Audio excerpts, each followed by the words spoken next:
Dabar Televisión, Estudios Bíblicos. Te invitamos a suscribirte. Activa la campanita. Nos encantaría un me gusta en este video. Comparte con tus amigos y redes sociales. Gracias por ser parte de Dabar Televisión. Introducción para Church of Team. Los líderes tienen muchas cualidades, pero por lo general la humildad no es una de ellas. Con raras excepciones, tienden a ser ambiciosos, con un alto grado de autoestima. Esperan ser obedecidos, honrados, respetados e incluso temidos. Pueden llevar su superioridad sin esfuerzo, lo que se llamó llevar una corona invisible, pero hay una diferencia entre esto y la humildad. Esto lleva a que un tema de nuestra parashá sea inesperado y poderoso. La Torá nos habla sobre un rey. Sabiendo que el poder tiende a corromperse y el poder absoluto a corromperse absolutamente, la Torá especifica 3 tentaciones a las cuales estaban expuestos los reyes en la antigüedad. Un rey no debe acumular demasiados caballos, esposas o riqueza, las 3 trampas en las cuales siglos más tarde, eventualmente cayó el rey Salomón. Entonces la Torá agrega: y sucederá que cuando el rey se asiente sobre su trono real, deberá escribir para sí 2 copias de esta Torá. Ella estará con él, y él deberá leerla durante todos los días de su vida, a fin de que aprenda a temer a Hashem su Dios, para guardar todas las palabras de esta Torá, y estos estatutos a fin de cumplirlos. Para que su corazón no se ensoberbezca más que sus hermanos, y para que no se aparte de los mandamientos, ni a la derecha, ni a la izquierda, a fin de que prolongue los días de su reinado, tanto él, como sus hijos en medio de Israel. Deuteronomio 17 versículos 18 al 20. Si a un rey, a quien todos debemos honrar, se le ordena ser humilde, no se ensoberbezca más que sus hermanos, cuanto más, debe ser así para el resto de las personas. Moshe, el máximo líder que tuvo el pueblo judío, era muy humilde, más que cualquier otra persona sobre la faz de la tierra. Números 12 versículo 3. ¿Acaso llegó a ser tan grandioso porque era humilde, o era humilde por su grandeza? De cualquier manera, hablando de Dios mismo. En donde encuentra su grandeza, encuentra su humildad. Esta es una de las genuinas revoluciones que el judaísmo brindó a la historia de la espiritualidad. En el mundo antiguo, la idea de que un rey debía ser humilde hubiera parecido una farsa. Todavía podemos ver en las ruinas y las reliquias de la Mesopotamia y Egipto una serie casi interminable de proyectos vanidosos, creados por los gobernantes para honrarse a sí mismos. Ramsés II hizo colocar 4 estatuas de sí mismo y 2 de la reina Nefertiti frente del templo en Abu Simbel. Con más de 100 metros, tienen casi el doble de la altura de la estatua de Lincoln en Washington. Aristóteles no hubiera entendido la idea de la humildad como una virtud. Para él, la megalopsiquia, el hombre de alma elevada, era un aristócrata, consciente de su superioridad sobre la masa de la humanidad. La humildad, junto con la obediencia, la servidumbre y la humildad, era para los que estaban en un nivel más bajo, aquellos que no nacieron para mandar, sino para ser dominados. La idea de que un rey debe ser humilde, era una idea radicalmente nueva, introducida por el judaísmo, y luego adoptada por el cristianismo. Este es un ejemplo claro, de cómo la espiritualidad, marca una diferencia en la forma en que actuamos, sentimos, y pensamos. Creer que hay un Dios, y que estamos ante su presencia, implica que no somos el centro de nuestro mundo. Dios, lo es. Soy polvo, y cenizas, dijo Abraham, el padre de la fe. ¿Qué es lo que soy?, dijo Moshe, el mayor de los profetas. Esto no los volvió serviles, ni aduladores. Precisamente, en el momento en que Abraham se consideró polvo y cenizas, desafió a Dios sobre su justicia en el castigo a Sodoma y a las ciudades de la planicie. Moshe, el más humilde de los seres humanos, fue quien suplicó a Dios que perdonara al pueblo, y si no, bórrame del libro que tú has escrito. Estos fueron los espíritus más audaces que produjo la humanidad.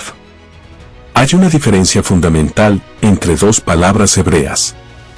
Anibut, humildad, y Siflut, autodegradación. La humildad se define como el camino medio entre Siflut y orgullo. Humildad no es tener baja autoestima. Eso es Siflut. Humildad implica que estás suficientemente seguro como para no necesitar que otros te lo aseguren. Significa que no sientes que tienes que probarte a ti mismo, mostrando que eres más inteligente, perspicaz, hábil o exitoso que los demás. Estás seguro, porque vives con el amor de Dios. Él tiene fe en ti, incluso si tú no la tienes.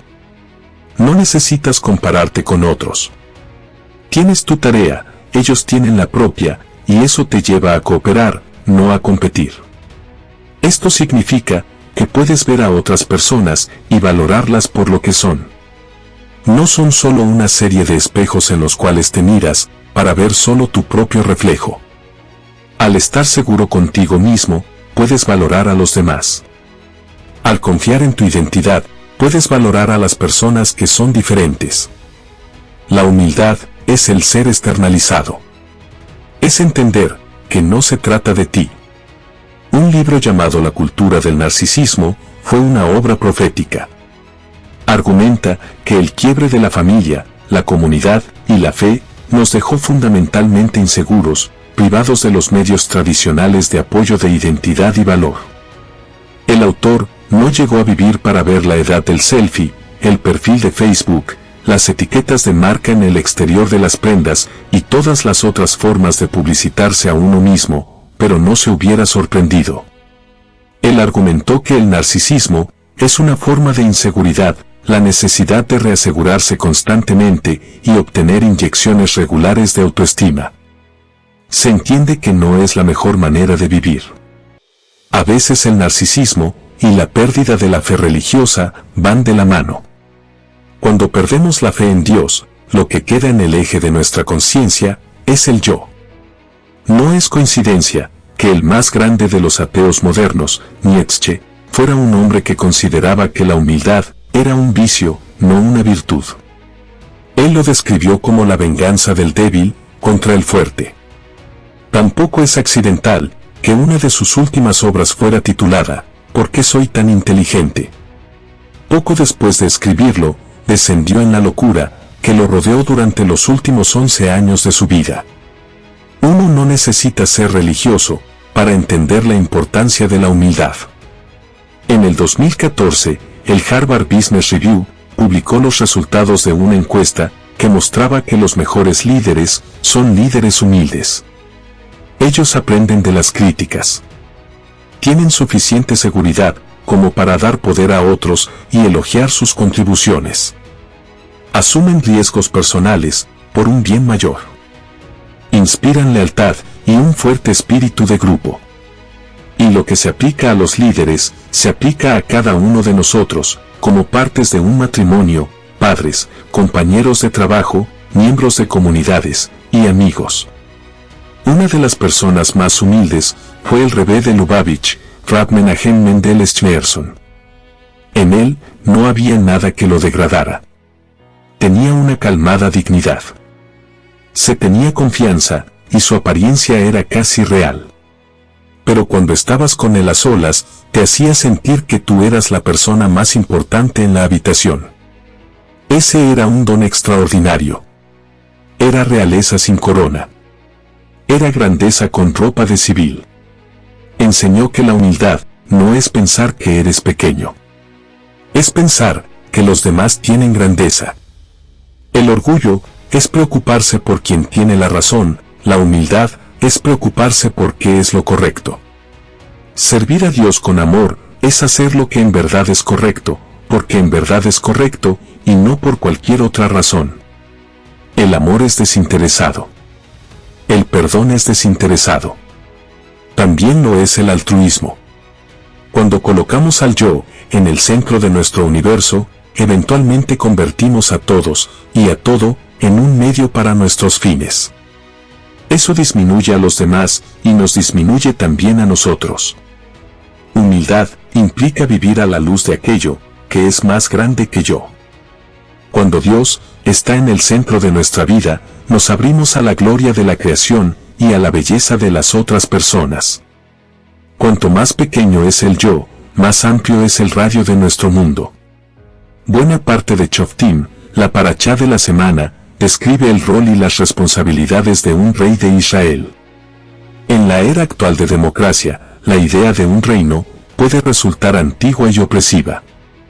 Sin embargo, a diferencia de otros monarcas, el poder del rey de Israel está limitado por la Torá. Él no puede acumular dinero ni caballos y tiene prohibido casarse con un gran número de mujeres. Más aún, debe llevar todo el tiempo una pequeña copia de la Torá para recordar sus obligaciones. A partir de todas estas reglas, no nos sorprende que una persona pueda ser forzada a convertirse en rey. A simple vista, podríamos preguntarnos por qué alguien rechazaría la oportunidad de ser rey, con todo el honor, el poder y la riqueza que obtendría.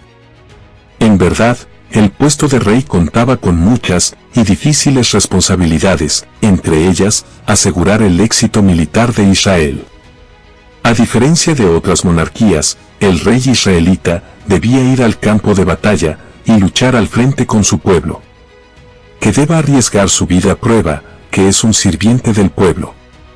Ahora se entiende por qué alguien rechazaría el puesto. Quizás lo más importante sea que el reino de un rey judío jamás es impuesto sobre el pueblo. El poder del rey se origina exclusivamente en el hecho de que todos los ciudadanos lo apoyan. Por ejemplo, cuando el rey David acusó a un enemigo de rebelarse en su contra, Abigail le recordó que en ese momento él no tenía el apoyo absoluto del pueblo, por lo que su reclamo era injustificado. La idea judía es que cualquier forma de gobierno es una necesidad pragmática. El Talmud señala que si no fuera por el temor al gobierno, las personas se tragarían vivas unas a otras. Entonces, de acuerdo con muchos comentaristas, establecer el reinado judío cumple con la mitzvah de preservar la paz en la nación. En un nivel más profundo, esto nos enseña que la monarquía solo es necesaria debido a la debilidad espiritual de la nación. Si las personas actuaran con el temor adecuado a Dios, no sería necesario un gobierno formal. Quizás esto explica la opinión del Talmud respecto a que en la era mesiánica, cuando la existencia de Dios era obvia, no habrá dirigentes humanos. Shabbat Shalom. Dabar Televisión, Estudios Bíblicos. Te invitamos a suscribirte. Activa la campanita. Nos encantaría un me gusta en este video. Comparte con tus amigos y redes sociales. Gracias por ser parte de Dabar Televisión. Resumen para Shoftim.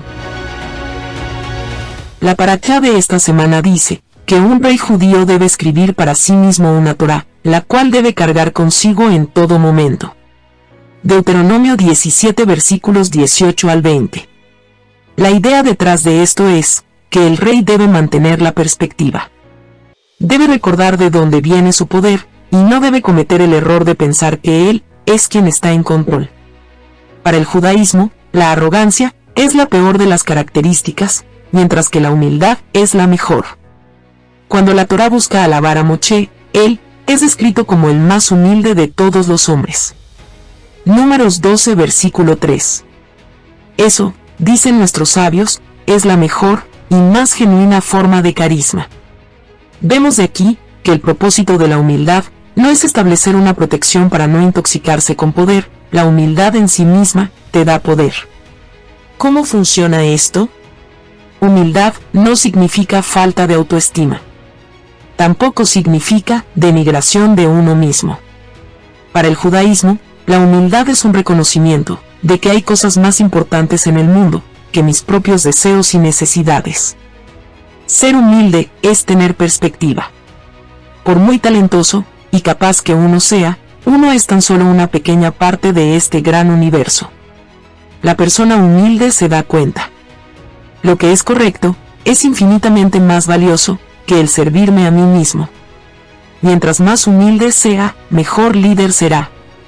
Porque una persona humilde no está interesada en su propio honor, poder y grandeza.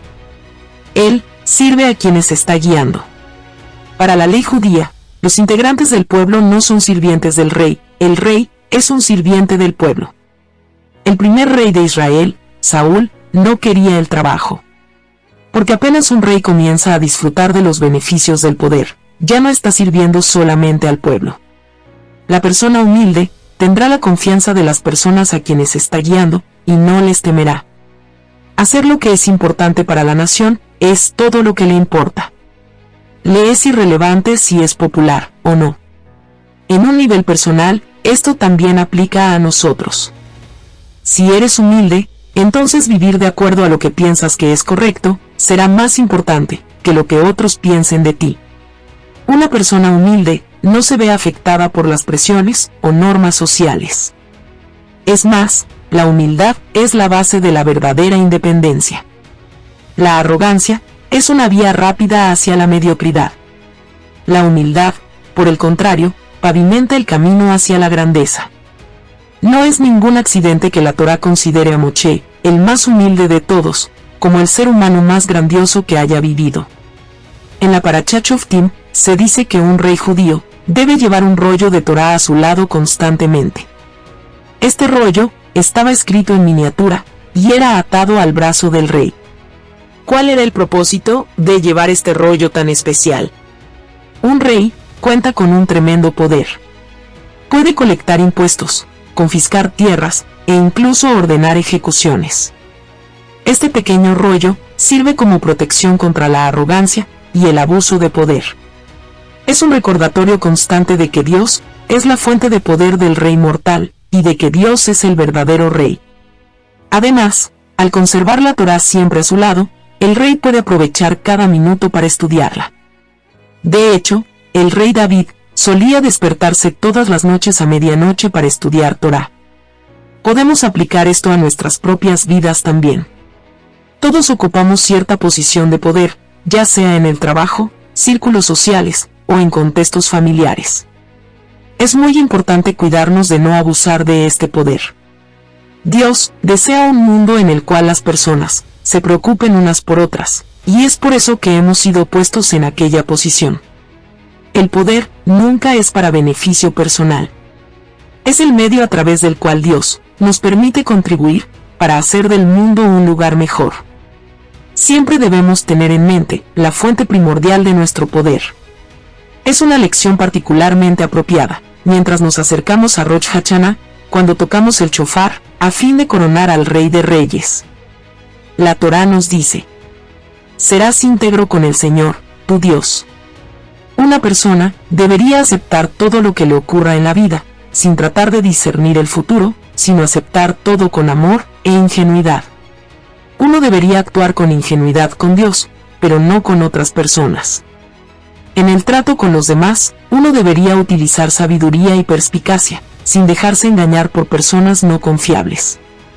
El ejemplo que trae es el de Jacob, quien era llamado Ichetam, hombre ingenuo, y sin embargo, actuó con gran astucia en su relación con Labán, su suegro. En una ocasión, muchos estudiantes de Torá se quejaron ante el Hafetz Haim por la forma en que comerciantes deshonestos los habían engañados en una suma importante de dinero. El Hafetz Haim les dijo este versículo, y notó que porque habían pasado mucho tiempo en una yeshiva, se habían acostumbrado a la ingenuidad con Dios. Sin embargo, su error fue que creyeron que también podían ser ingenuos con las personas. Esta enseñanza parece muy lógica, pero de todos modos, debe ser reconciliada con la mitzvah de Betzedek Tispot Amiteja, juzgar a tu prójimo para bien, incluso cuando alguien actúa aparentemente de manera equivocada. ¿Cómo se puede juzgar al prójimo para bien, al mismo tiempo que se debe tener sospecha sobre su rectitud? Podríamos responder, simplemente, que debemos juzgar a nuestro prójimo para bien, pero al mismo tiempo, ser precavidos para evitar ser dañados en la eventualidad de que la persona no sea fiable. Esta respuesta presenta dos problemas. Primero, parece casi imposible adoptar una actitud tan contradictoria hacia la misma persona. ¿Cómo podemos juzgar genuinamente para bien a nuestro prójimo si lo tratamos con sospecha? Segundo, es difícil creer que la Torá nos ordena dar el beneficio de la duda a quien presenta una razón genuina para desconfiar. Para reconciliar estas ideas, debemos analizar con mayor profundidad la mitzvah de juzgar para bien. Hay muchas historias en que una persona pareció actuar de forma claramente equivocada, cuando en realidad su comportamiento tenía una explicación rebuscada. Esas historias implican que la mitzvah de juzgar para bien requiere que siempre busquemos otorgar el beneficio de la duda, incluso cuando hacerlo pareciera desafiar la lógica. Pero en realidad, este no es un entendimiento fiel de la mitzvah. Las primeras autoridades escriben que hay diferentes categorías de personas, sobre las cuales se aplican requisitos diferentes de juzgar para bien. Está el tzadik, hombre recto, el beinoní, promedio, el rachá, malvado, y el eino makiró, desconocido. El tzadik es quien rara vez comete un pecado. A esta persona debemos juzgarla para bien, incluso si sus acciones llevan claramente a una interpretación negativa. El beinoní es quien en general evita el pecado, pero falla ocasionalmente.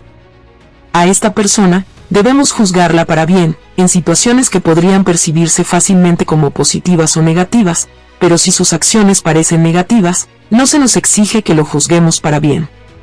El rachá peca regularmente, y como consecuencia, no debemos juzgarlo para bien, incluso cuando sus acciones parecen positivas. De hecho, deberíamos juzgarlo para mal.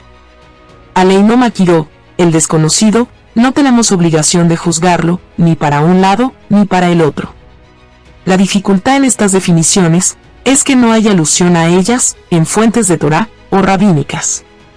La Torá no diferencia entre personas, simplemente nos dice que juzguemos a nuestro prójimo para bien, implicando que esto aplica igualmente a todo judío.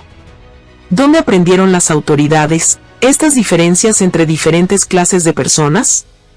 La mitzvah de juzgar para bien no obliga a ser irracional, juzgando todo acto de manera positiva, sino que nos dice que deberíamos juzgar a los demás de manera lógica, razonable y justa.